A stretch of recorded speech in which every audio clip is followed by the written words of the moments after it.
Hi, ChickenboneJohn here, and I just want to talk about these things, the adjustable fixed tail bridges. Now, I've used these quite a lot, and we actually make these. This is a stainless steel 3-string. Now, this is the sort of thing I'm talking about. These are, as you can see, we've got 3 strings here and 4 strings here. This is a typical sort of Chinese ones you get with a cast saddle. This one's in a copper finish, but you know, they come in chrome or a sort of like an antique brass, and they're designed really to be what are called top loaded, with the strings going through these holes at the tail, but they also have a drilling underneath. I think when they originally made them, they didn't have the base plate drilled. Now this is very similar, but this is our own, and this is stainless steel. Same sort of thing. You've got the 3 holes at the back for the top loader fitting, and 3 holes underneath, so you can put the strings through the body. Difference on that, you can see that's got the vintage style press saddles. They still adjust with the same Allen key wrench. Similar sort of thing on a 4-string. Again, this is our stainless steel, one with the block saddles and one with the pressed steel saddles. Let's just go back to this guitar, which I've just finished. As you can see, it's screwed onto the top and onto a center block, and if you look, the strings aren't going through here to the end of the tailpiece. You can see they're diving down through the body. Here's another one I've just done. And they're anchored in these string ferrules. There's a couple of reasons for that.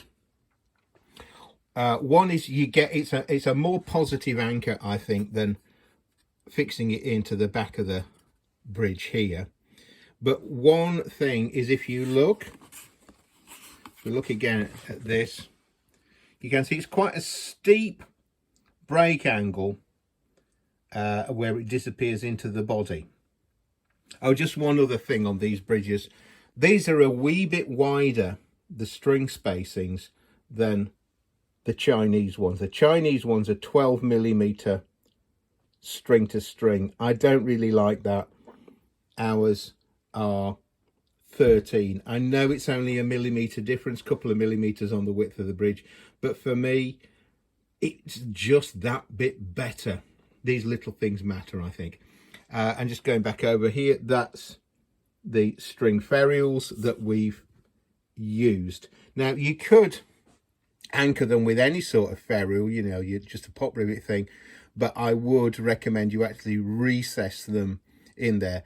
That makes it a bit fiddlier with the pop rivet type. With these, you just drill a 6.5mm hole and tap them in lightly. Now, I'll just put up some illustrations to show what happens when you use these bridges with a top loader type thing, whether it's the block or the pressed steel saddle. I don't think these are commercially available from China with a pressed steel saddle. I quite like them. They're just more vintage style. But if you look at the string path through one of these with a block saddle, you can see it bends underneath the back edge of the adjustable part of the saddle, and then that tends to force the whole thing up a bit at the back part of the saddle, so you get less pressure on the bridge. It can make them prone to rattling. It's not quite so bad on the pressed steel saddle due to the depth, but the string still bends as it comes out to that top loader mount. If we look at what happens when we go to this style bridge, or so this style string mount, where it passes right the way through the body, you'll see the string path doesn't lift the saddle. The pressure is all down on the bridge, forcing the front end and these adjusting screws into hard contact with the top of the bridge. And the same thing, exactly the same thing happens with the block saddles. So there you go. It's a little refinement, but we've been making a lot of these guitars and doing it quite a long time.